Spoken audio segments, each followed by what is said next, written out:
Hello and welcome back to my podcast, Hunt for Relationship Science. And today I am excited. How do you pronounce your first name so I can make sure I get that right too? Liesel. Liesel. I thought that might be it, but I want to make sure it wasn't Liesel. Yep. Liesel is an associate professor at the Hugh Downs School of Communications and director of the Relationships and Technology Lab at Arizona State University.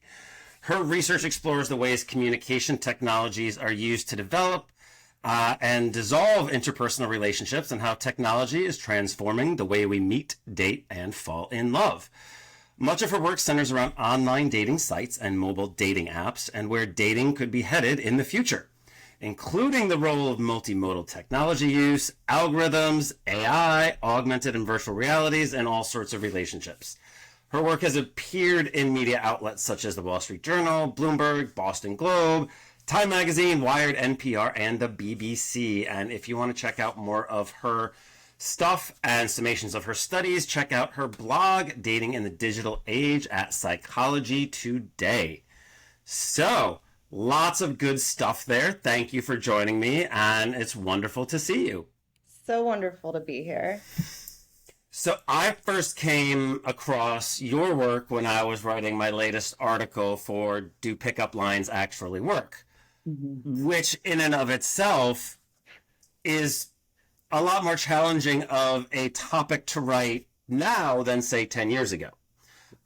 Taking into account all the Me Too, where women are going in today's society, the role of men, etc., etc. Is there a place for things like pickup lines and things today in today's mating and dating culture? And that's wasn't unknown. I was looking at it because a lot of the pickup lines relate. That word pickup comes back to like the pickup artistry and like a lot of the sleazy stuff that came out with the book The Game and the Mystery Method and all that stuff. So I still think that there's some connotations on that that phrase pickup line. Do you agree? Yeah, I absolutely agree with you. And I think, though, even today, it's still relevant in the sense that you have to have a conversation starter. So maybe that would be a good term to describe it, where it's not so much about the gender, who's initiating, it's more about how are you going to get the conversation started with somebody.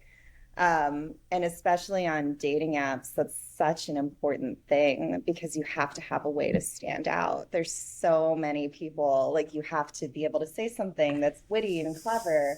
And so I think people still, especially today, they spend a lot of time just thinking about how they're going to go about doing that.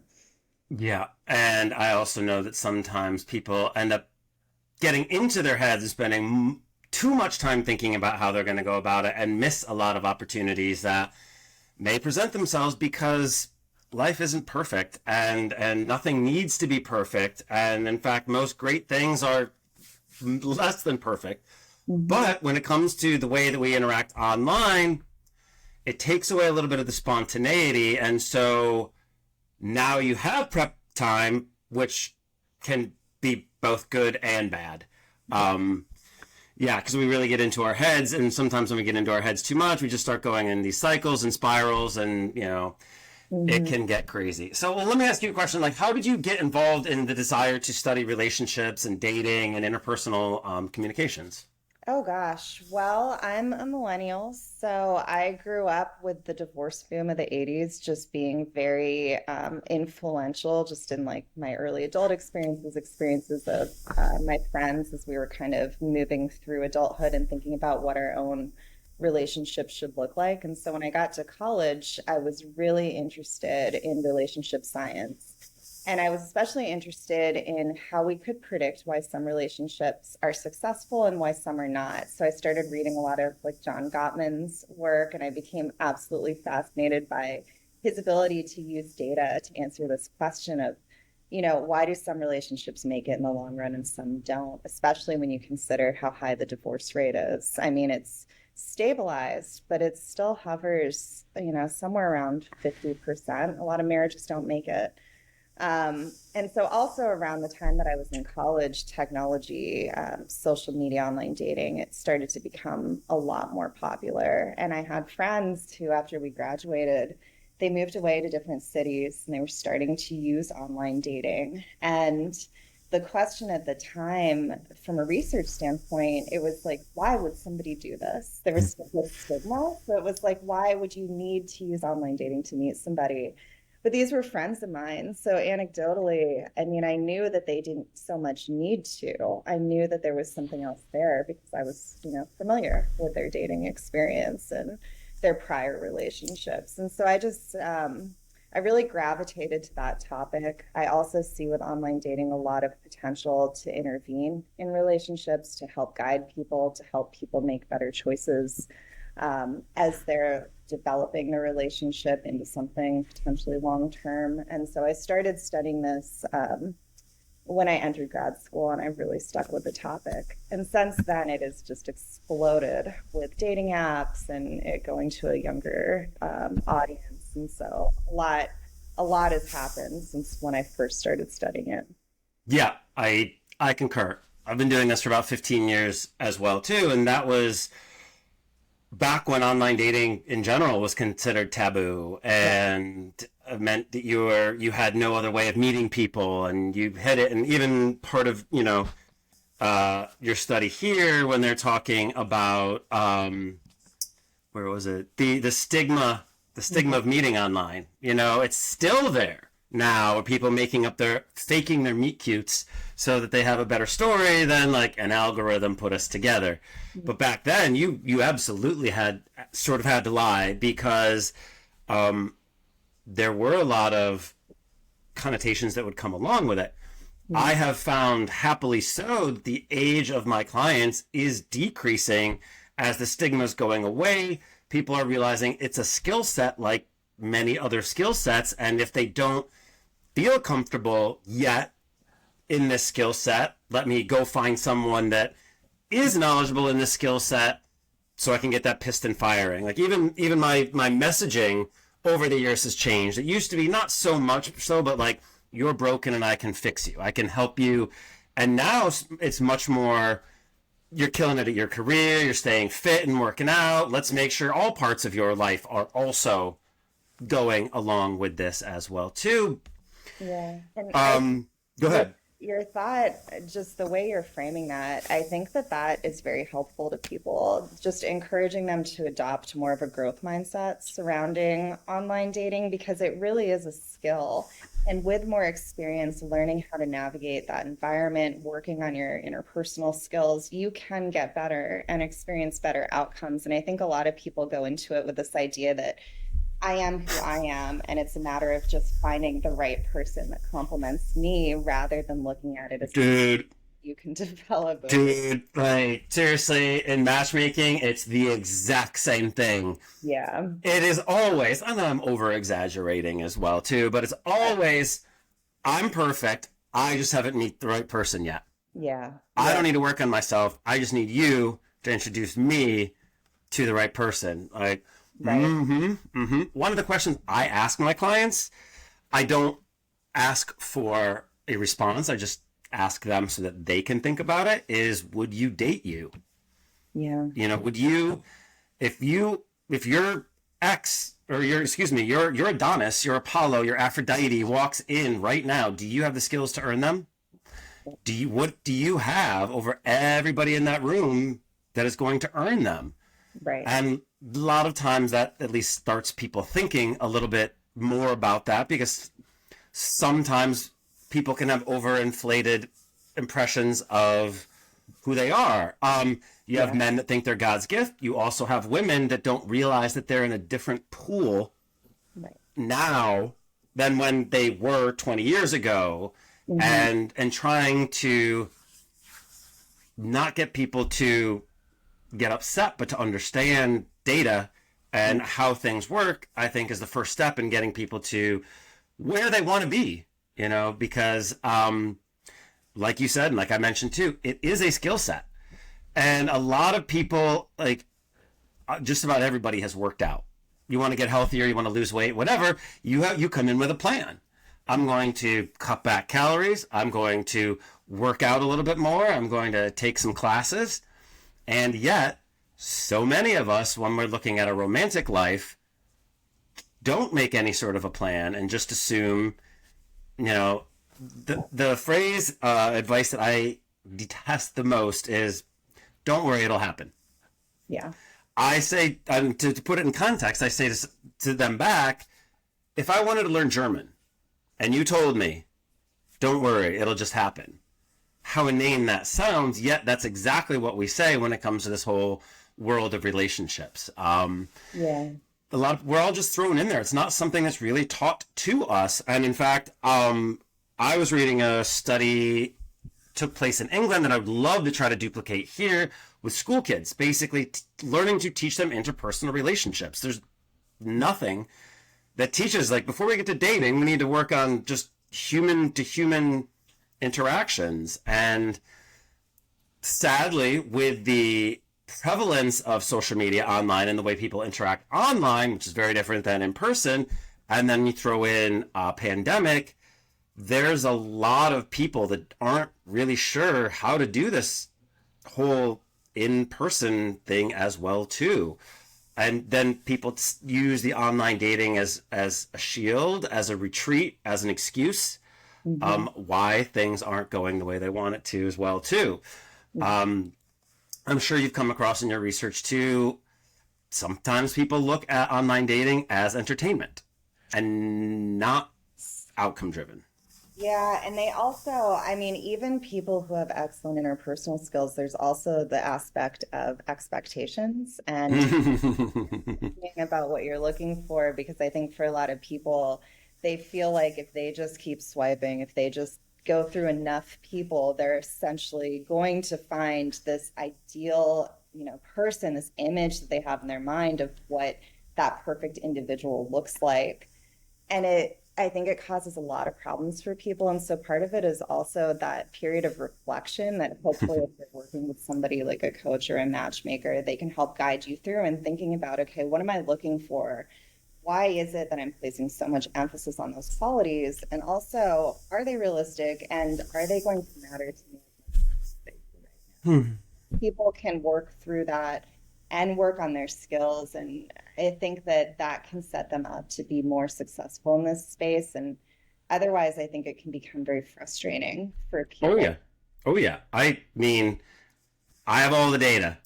Basically, it is like a tool. I'm a carpenter, so I use tool metaphors. It's a hammer. Sometimes it's going to be the right tool for the right job, but if you use it incorrectly, it can really hurt you a lot. And the sites know this. The sites know this too as well. But I was in one of your studies, you were mentioning, let's see, where was it? The Fatima she's like, I tried Plenty of Fish, I tried Match.com, Black People Meet, Christian Mingle. 3 of those are all owned by the same company. So this is basically what those companies want. They want you to have an okay experience on one, then go on to a different one, have an okay experience, then go on to another ones. And people don't seem to realize that the goal of these apps and sites is to extract wealth and not necessarily to place 2 people together. And if you go in with that with your eyes open, that's fine. That's okay. But a lot of people think online dating is a panacea, a fix for meeting people in the real life. And it is not. And exactly kind of what you said, like for instance, it brings in paralysis of choice. Yes. You constantly think that there's someone in that next swipe. And not only that, but then you get those 2 words that you mentioned, expectations and reality. And this is a thing that we struggle with too, because again, we've got the media telling both sexes all sorts of crazy stuff. I have a generation of women singing Someday My Prince Will Come, feeling that a Disney prince, a perfect 10, not a 9.5, will come down, swoop them up with no effort on their behalf, and they'll be happy as a clam. And I have a generation of men who think, running through airports and delivering 12 dozen roses and showing up on doorsteps with like signs and these grand gestures is the key to love, and it will get you arrested. And so we have these two sides kind of working at opposite ends to attract the other person. Almost the way the gyms work. A lot of women are working on their lower half, a lot of men are working on their upper half, and if you ask what the other half is looking for, that's not what they're looking for. But here we are trapped in this cycle of trying to figure out what the other person wants. So coming back to one of your original comments as well too, is figuring out the interests and values. Because like you said, if people know what they want online, then it's easier to find people on the line people. Yeah. Know thyself, right? Nobody wants to do that though. They think they know, or they have an overestimated idea of what they are in the dating world, what they can offer in the dating world.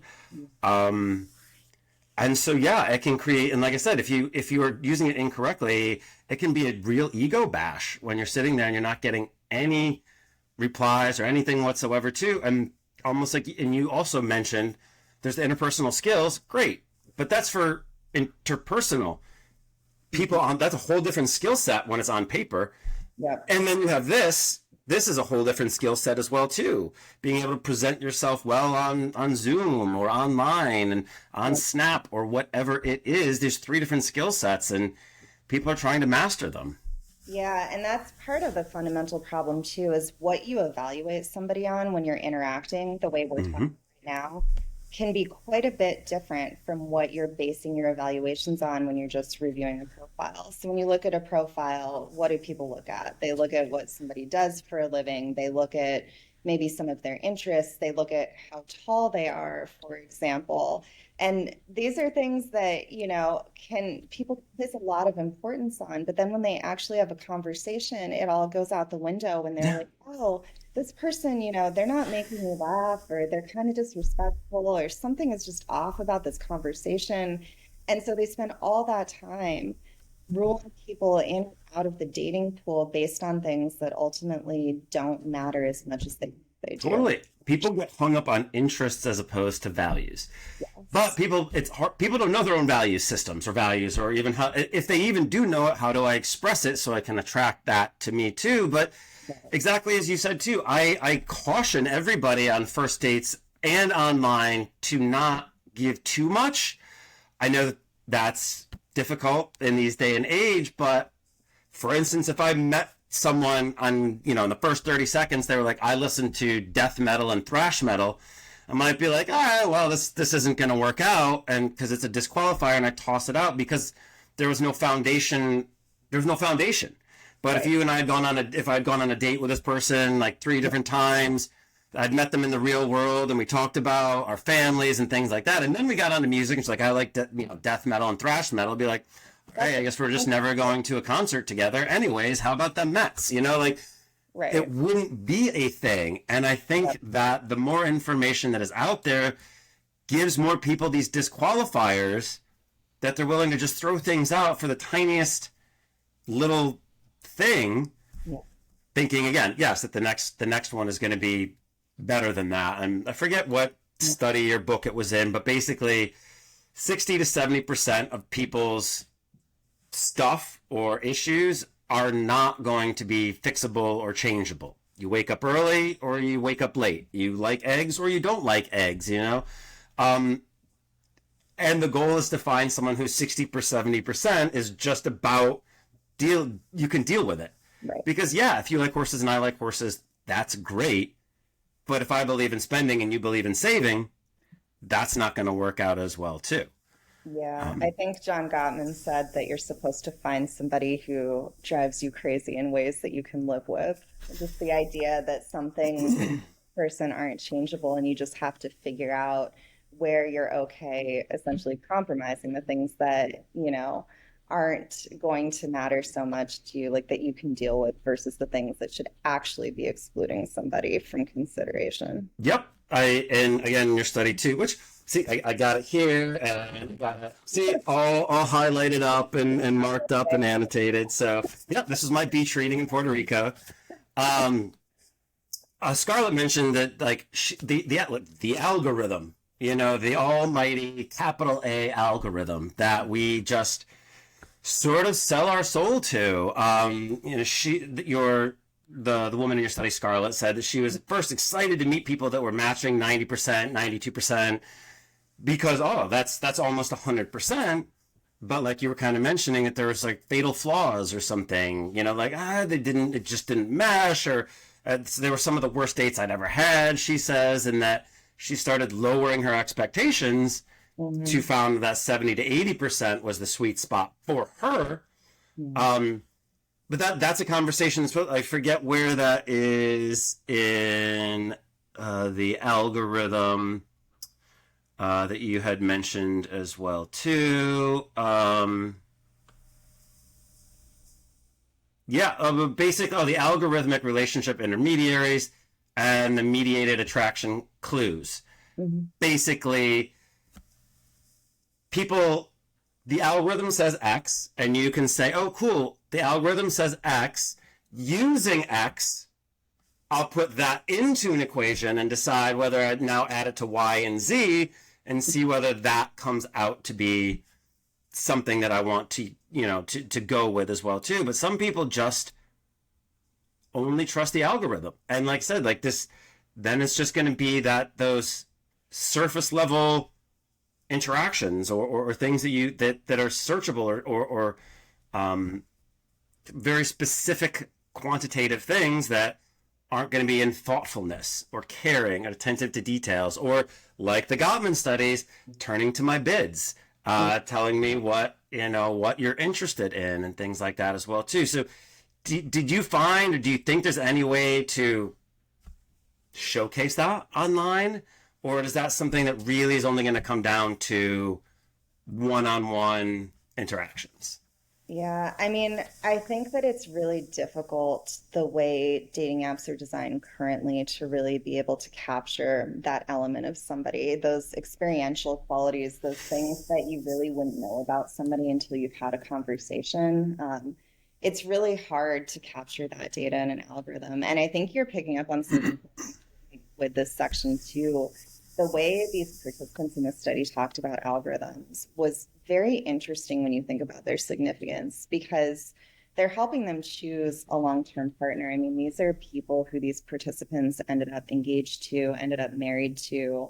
And that choice of a partner is one of the biggest choices most people will ever make. And they're looking at this information the algorithm is giving them, and they're using that to inform their decision of, do I have a conversation with this person, or do I swipe right on by them? And so it was really eye-opening to me to hear them talk about how that information informed their judgments, because it's hugely consequential. And we honestly don't know a lot about how they're arriving at those recommendations. Nope. Put trust and faith in them. Bless you. Yeah, it is. Forget again what study or what book it in, but basically who you marry is the biggest predictor of your future money, your future happiness, where you live, like your future success in your job, like all of these things. And yeah, so it is a huge thing. It is the largest thing that's going to affect you. And there have obviously been pros and cons to this whole internet / dating thing. One of the things that has come up that is wonderful is the fact that there's so many more mixed relationships, mixed marriages, mixed children out there, because these social groups just didn't bump into each other in the normal world. But because now people are online, there's a lot more bumping into. I mean, technically, I am in an online relationship because my wife is Latina and I met her on MySpace. But that was a long time ago.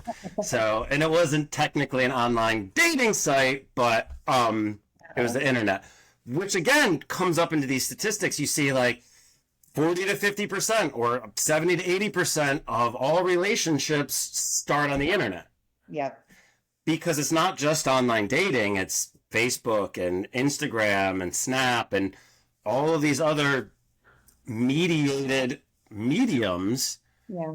that are pretty much how we start coming across people. And I know I've withdrawn from society a little bit more, especially with the pandemic and things like that too. And so the skills that treat you well in person don't necessarily work for you online, and vice versa. Mm-hmm. But 70 to 80% of the information that we give to each other isn't with the words that we use. It's the tonality and the pheromones and the touches and all of that stuff too. So it becomes challenging when we spend more of our time online, but yet it has the least amount of power behind the meeting and the interaction. Absolutely. And just to give you a sense of how much things have changed, I mean, for this study, I was doing interviews and I had people from all sorts of different age cohorts. And when I talked to younger people, people in their early 20s, some of them had never had the experience of just going out and approaching somebody and asking them on a date in person. All of their relationships had started through social media or through online dating. Like to them, that was dating. That's the norm. And it just really made me reflect a bit, because just to think that somebody's never like walked up to someone, had a conversation, asked for their number, had the experience of getting rejected, just, I mean, things have changed so much for younger generations. And I really look at that and I see it as a sign of kind of what's to come, because I think a lot of people are turning to social media and online dating and sometimes foregoing opportunities they might have to meet people face to face, thinking, well, it's easier if I just swipe because I don't want to get rejected. I don't want to have. See, there we go too. It's life is pain versus pleasure, right? Yeah. So we move towards that which is pleasurable. We move away from that which is painful. But that's our lizard brain. We are irrational creatures, and we got to reverse that sometimes. Like working out, we have to move towards pain, and sometimes we have to move away from pleasure as well too.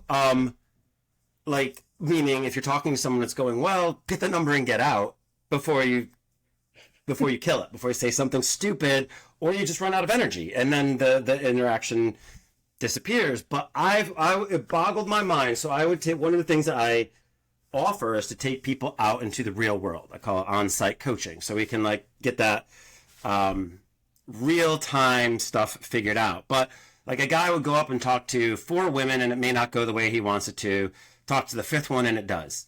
So win ratio is 20%, but he had to walk through 4 pain points to get there. And I found that when online dating came out, they would rather go home, send 100 emails, get 1 positive response for a win ratio of 1%, but not have to go through any pain points to get there. And so it blew my mind that, I mean, it's a natural, adaptive way that the human brain works, that we are more pain averse than pleasure seeking, because that's what keeps us alive. If there's 5 ways to get to the watering hole and one of them has a lion, you remember which one has the lion. But it was just amazing to me that they would rather lower their success rate drastically if it meant avoiding the pain. And then again, that pain is only self-induced. Yeah. I ask both my male and female clients, like, if you go up to talk to someone and it doesn't work out, what did you actually lose? 7 seconds. That's it. That's it. Everything else is in our head. That doesn't mean it's not real. That doesn't mean it's not difficult. It does mean we have the ability to feel about how we want with that interaction. And kind of what you're talking about with this next generation, I think, again, with the advent of the interwebs, it has had unintentional effects. Like, I've gotten lost. I've had to stop at a random gas station, go up to a random person and ask for help. Many times. I've been in a store. I couldn't find something. I'd have to go up and ask somebody something. If I wanted to know where Tom Petty grew up, I would have to ask every person that I came across in my entire life, until finally somebody somewhere was like, Clearwater, Florida. Oh my God, thank you. And we have definitely gotten away with that. A whole generation, if they want to know information, it's all right here. Yeah. And that 3 feet of walking up to somebody where they know that you're walking up to them and you're preparing your whatever you're going to say Hmm. can be really scary for people that have just never learned how to do this in any sort of a capacity whatsoever. Oh, yeah. And I think part of it is also they want the information, right? And so what's running through their minds is, how do I know they're single? How do I know if I would like them? Like, how am I supposed to know anything? I'm supposed to have the conversation before learning all of that information. Like, I'm supposed to let that come out naturally. I think for a lot of people, they're like that combined with the rejection element. Just no, I'd rather have a and I'd rather have my distance. And even that word you just used, the words we use create our own reality. Hmm. And I hammer on people how much that we get in our own way of ourselves. The word reject. In order to reject something, you have to know it. You Hmm. have to compare it to something else you know. You have to weigh the pros and cons and you choose one and you reject the other. You didn't get rejected. It was just a non-starter. Yeah. Oh man, I totally failed tonight. Did you? Did you learn anything? Then you didn't. Yeah. But using the words rejection and fail are very large words that we use in our own brains to tell us what we did. Yeah, absolutely. And also the people who can reflect on that and use it as a way of thinking about, okay, what would I do differently next time? Would I change the type of partner I approach? Would I change how I start the conversation? I think the people that are able to see even the bad dates and the quote rejections as an opportunity for growth and to learn something, I think those are the people that tend to have the most success. And also, it prevents things like burnout and it prevents the frustration that other people experience where they're like, dating's awful. You see it as an opportunity for growth. And I think that helps. Yes, yes. The remind. I mean, when I sit down with anyone, I say basically this whole process is mental. I say it's great and it's horrible. It's great because it means you're in full control of it, and it's horrible because it means you're in full control of it. And so, yeah, getting okay with the process is basically the most important thing that you can do, because if you feel pain on anything, you'll stop doing it. When we work out, it feels painful. The actual act of working out is painful, but we link it to the future pleasure of how we're going to look, how we're going to feel, how we're going to be perceived, whatever our own carrot is for that as well too. And for this process, the dating process, can be very uncomfortable to put yourself in new positions, to go out with people, to walk up to someone that you've never interacted with and say something for too. So part of my teaching and coaching is to get people okay with this process, because again, if you can be okay with the process, then you can continue to go. And so everyone has to find a mental link for the future pleasure of being in a relationship, getting married, having kids, of being in a family, having sex, whatever it is, to make the current pain, uncomfortableness bearable for them. Hmm. Now, I was an actor many years ago, and if I went on 12 auditions a week, what was the word I heard the most? Yeah. Hmm? No, I mean, No, yeah. exactly. And so what I heard in my own head was, you're not good enough, you're not tall enough, you're not fit enough, you're not attractive enough, whatever my own insecurity of the day was. It took me many years to realize you're the right for the part or you're not right for the part. And in fact, I could have been Mhm. the fittest, most attractive, tallest person that walked in that day. It just wasn't right for the part. It wasn't compatible. Right. And once I could get that, so what felt totally personal rejection of everything that I am, was not personal in the slightest. And Yeah. when I was able to kind of move that into the dating world, that just opened up so much more for me. Because again, you go up to talk to someone, and instead of saying to yourself, it's a rejection of everything that I am, if you can just say, oh, it's just not compatible. It's a non-starter. They don't know anything about me. What felt a personal rejection of everything you are, it was not personal at all, because they don't know anything about you. Absolutely. And people tend to really internalize those types of things. But if you're Yes. able to think of something external to you that could have caused that behavior, maybe they're already kind of seeing somebody. Maybe they're not at the point in their life where they really have time for dating. There could be all of these factors. Maybe they're having a bad day and they don't want to. Exactly. No one that comes up and talk to them is going to work. And so it's not always anything to do with you either. And I think we're always so self-focused, right? We think that anything that is good or bad that happens, it's all because of us and something we did. That's actually a worksheet that I have sent out to. It's called Countering Negative Thoughts. Yeah. I'm guilty of it just as much as anyone else. Like when I would take people out, like I remember specifically one time, I am loud.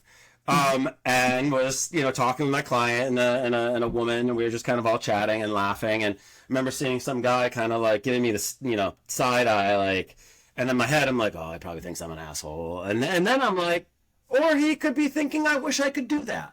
Yeah. Everything in life has a pro and a con list. It's up to us what side we look at. And when we don't know something, so many times we look at the negative aspect of it and assume the negative as opposed to assume the positive. And that can do a number on our ego. And that's completely self-inflicted wounds. Yeah, which can be difficult. Now, I would love to get your opinion on two things. They go along with it. One of the words is settling. Usually comes up with my women of a certain age, and kind of goes back to something we're talking about: realistic versus unrealistic expectations, and then dating up. So, all right, let's start, because they go together, but they're vastly different things. So, do you have a desire to where you want to start with either of these two, or should I just set you up? Settling, that's everyone's biggest fear in online dating, especially. How do I know if I'm settling for somebody? How do I know if I don't just keep going, I'm not going to find somebody else? Like, that's what I think it really is what people are afraid of, is that they're going to end up settling for somebody when they could have found somebody better. And here's the thing. Up until a little while ago, like 20 years, everybody settled. Yeah. For what they thought would be a good. And I have found, again, my own anecdotes, but I'm going to overgeneralize here, but a lot of people that maybe consider themselves 6s or 7s, somebody proposes to them, says they love them, they're like, yes, check please, I'm out, let's do this, babies in house. A lot of people, many times women, that maybe consider themselves 8s or 9s or higher, I call it the poker effect. They're holding their hand. Someone says, I love you. Once they're like, you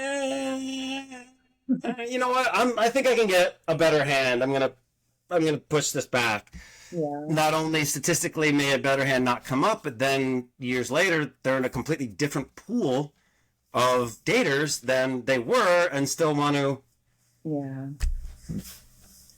Yeah. It goes back to what we were talking about earlier, with just this idea that the person that someone is today is who they are always going to be, and that the relationship that you have in this moment is what your relationship is always going to look like, rather than thinking, okay, this person and I can grow something together. We can decide the course of this relationship, and adopting more of a growth mindset where it's not that I'm settling, it's that I'm building something with another person, and I'm aware of their flaws. I'm aware of everything that's great about them. And I think that we can grow something and make something really great work with each other, versus saying, yeah, they're not perfect on paper today, and so, I'm going to have to settle because I'm not getting entirely what I want. I mean, I think that expectation, like, you're never going to find somebody that checks every single box unless you're incredibly. And if you do, they're probably a psychopath somehow. And you don't know what's going to happen in the future. There's so many things that happen in our lives that bring us closer to our partner, stressors that come up, major events, and you look at how they respond in those moments, and it can bring you closer. And so it's just, I think that the idea of settling, it goes back to just some of the inflated expectations that people have. Yet it comes up all the time, and it's what people, I think, are really driven by, because nobody wants that to happen. And this kind of then tails it together with the dating up kind of thing as well too, because again, overgeneralizing and not pointing fingers, but 30 years ago, A man did not say, my wife needs to have the same degree as me. She needs to be able to talk business with me. She needs to be able to have gone to therapy and done the inner work together. And, and all of these other things. Simply, men were just looking for someone that loved them. But more we're looking for someone compatible. They could have different skill sets that they could put together to grow. Because there are three entities in a relationship: you, me, and us. Yeah. And the us is the growth part of it. And you want to grow it. You don't want to get in trying to fix the man. You can both grow together.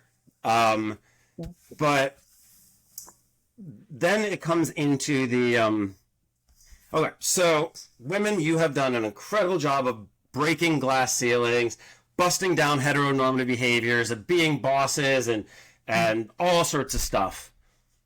However, I have found with my clients, I can almost never get them to let go of the heteronormative behavior of dating up, or at least equal.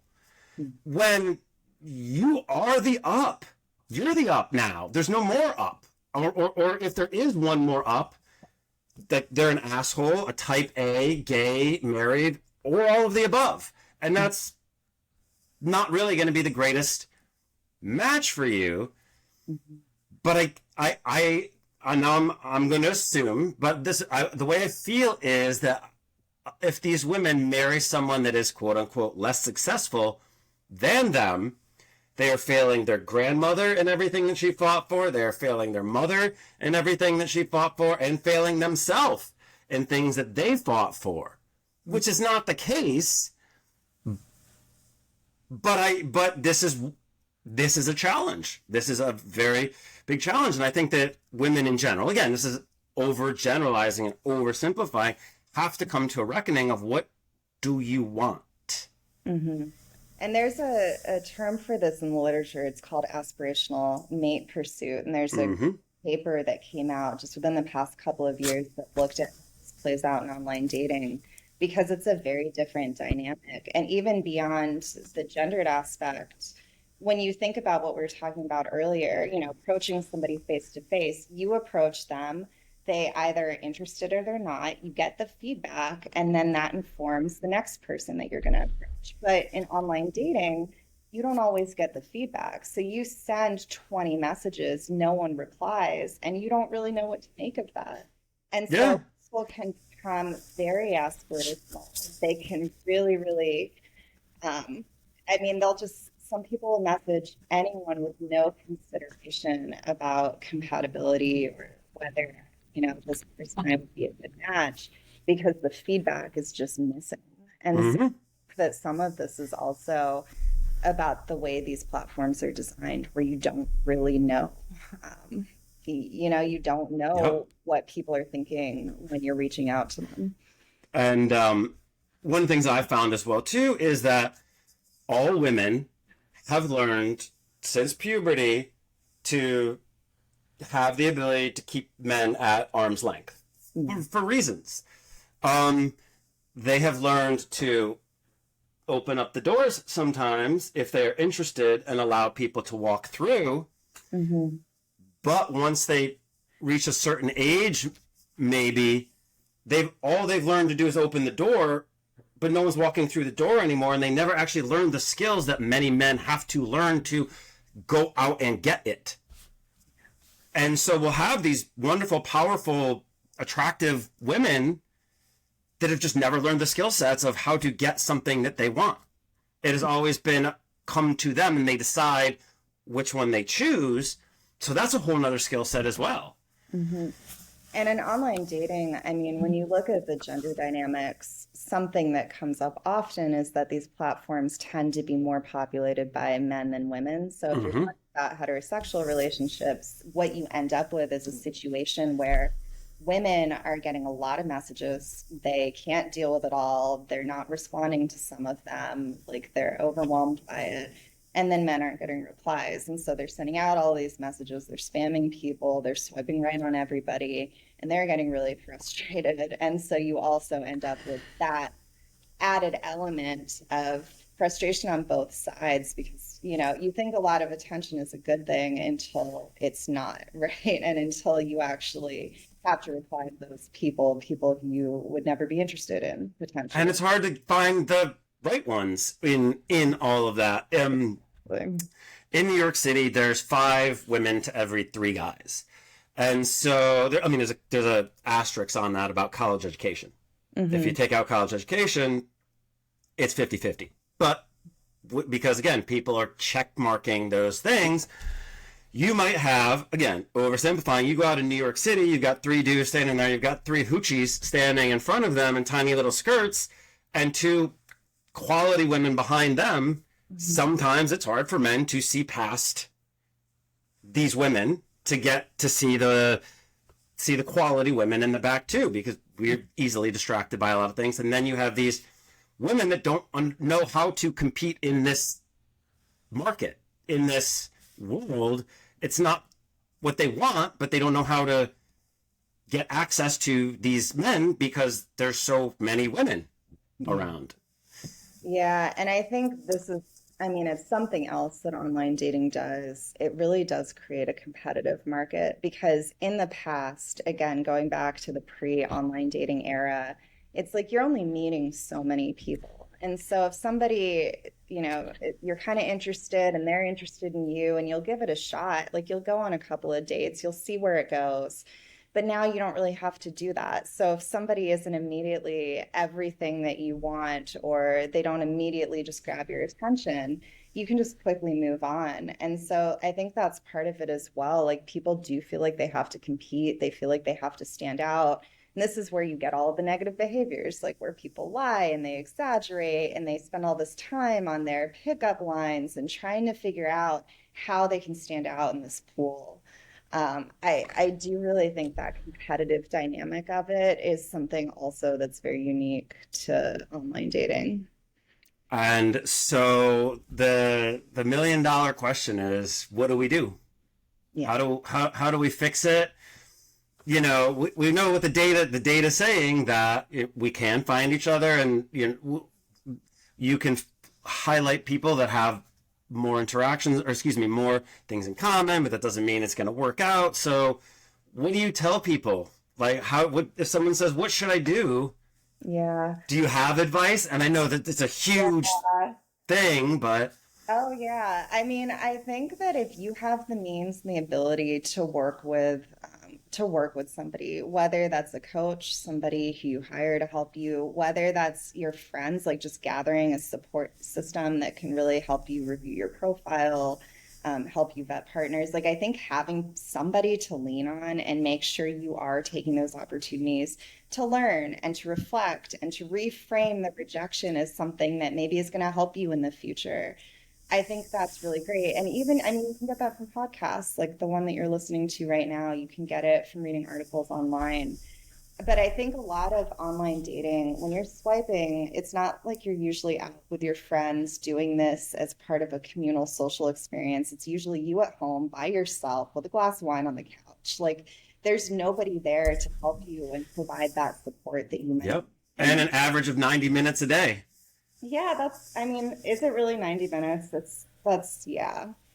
And so people are handling all of that on their own. And I think that having a support system can be really helpful for getting you through And I this. think that goes back to kind of what we've talked about, especially the digital natives. Is like they don't have support structures because they Yeah. didn't go out to meet people. They don't have it, or that support system isn't completely online, which isn't necessarily a bad thing necessarily, but I do Yeah. think in real life, physiologically, psychologically, sociologically, we're built to be in a community. And while what's the other? Oh yeah, the other study I have out at the moment, which mediated social interactions give the need to belong? None. We need to add to our online personas and have this offline areas as well too. And I think that if you can get that mindset, you'd mentioned it too, and I try to impart this onto all of my clients, is like every interaction that you do, whether it's romantic or not romantic, what did I do right? And then what could I have done better? Again, not what I do wrong, because it's the words that we create our own reality, but every interaction that you go into, you kind of, even this one, you and me talking, after I get off, I go, oh, I forgot to bring up that question, and oh, I should have, mentioned these things too. And if you can look at every situation, every interaction as something that gets you a little further up that interpersonal relationship ladder, then yeah, I think that's going to be the best case scenario for everyone. Absolutely. And I also think on top of that, like getting offline quickly, like using dating apps for what they're good for, which is expanding the dating pool, introducing you to somebody you might be interested in, but then getting out there and actually meeting them instead of having this pen pal thing going on, I think really helps too, because we know from research that people aren't good at guessing what it is they're going to find attractive in somebody after they meet them in person. So you're going to spend a lot of time talking to somebody, and then you might meet them and think this person is not what I was looking for. And you build up expectations and all of these things that can happen that really make it like a waste of time ultimately if the first date is just not. And also, you want to save your good for in person.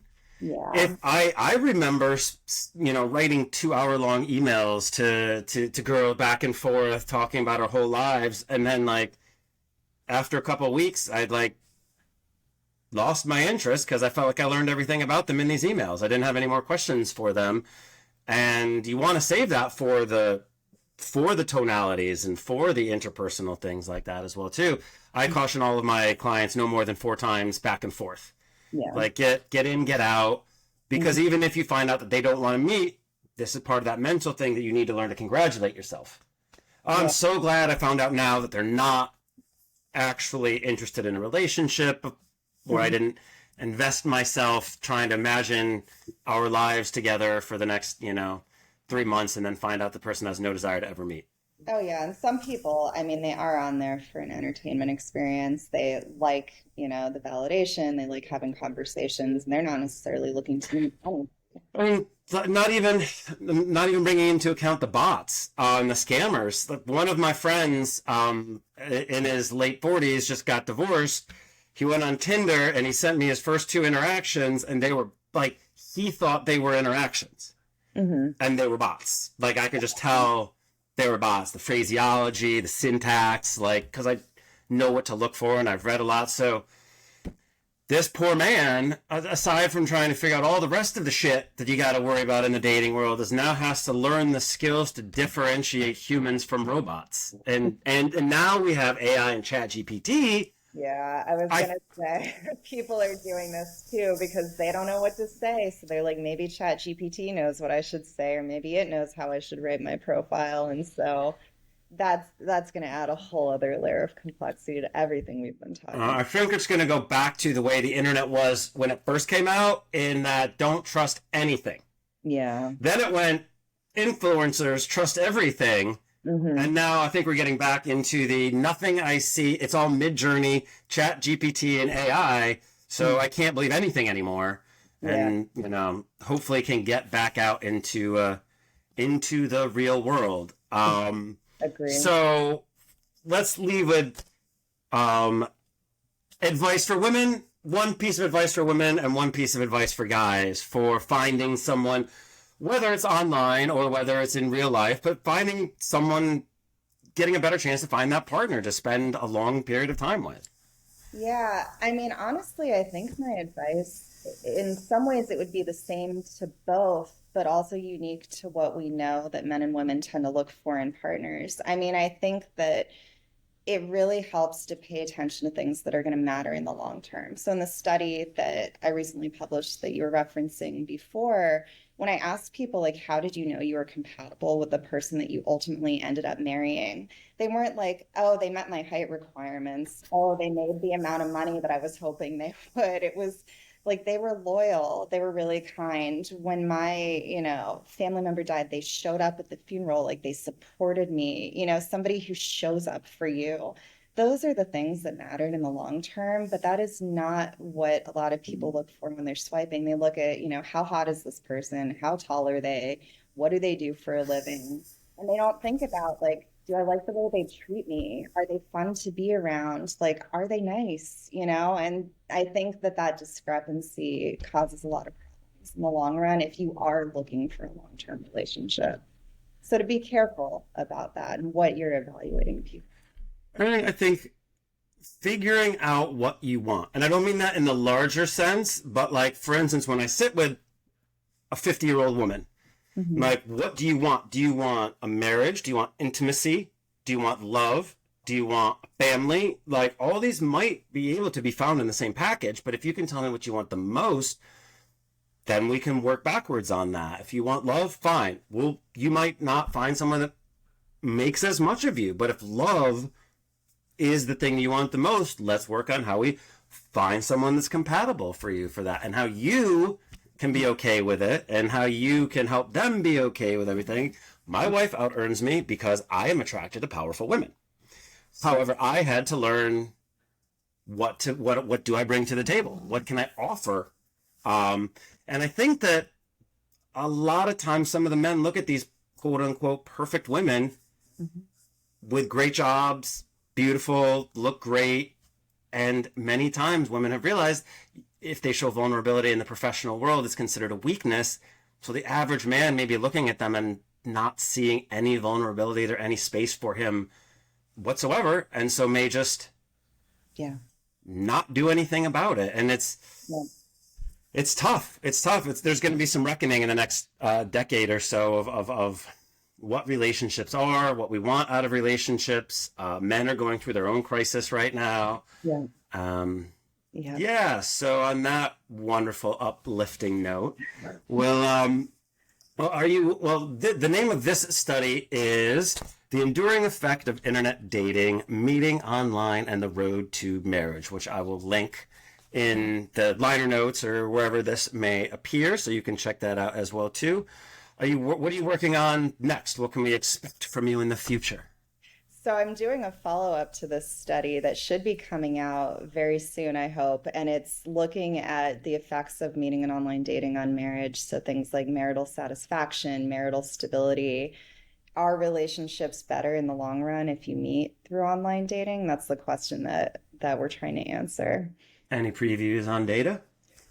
So far it's looking like the online dating group, people who meet in online dating, are a little bit lower on relationship quality in the long run. Not to say that the relationships are bad, but I do wonder if that has to do with the big shift that's happened with dating apps in the past 10 years. What is it? Causality does not infer causation? Yeah, correlation. Thank you. And causality. And so this study does not utilize longitudinal data. And so this is going to be an ongoing conversation about what are some of the long-term impacts that these platforms are having. And so this is a first step towards trying to figure that out.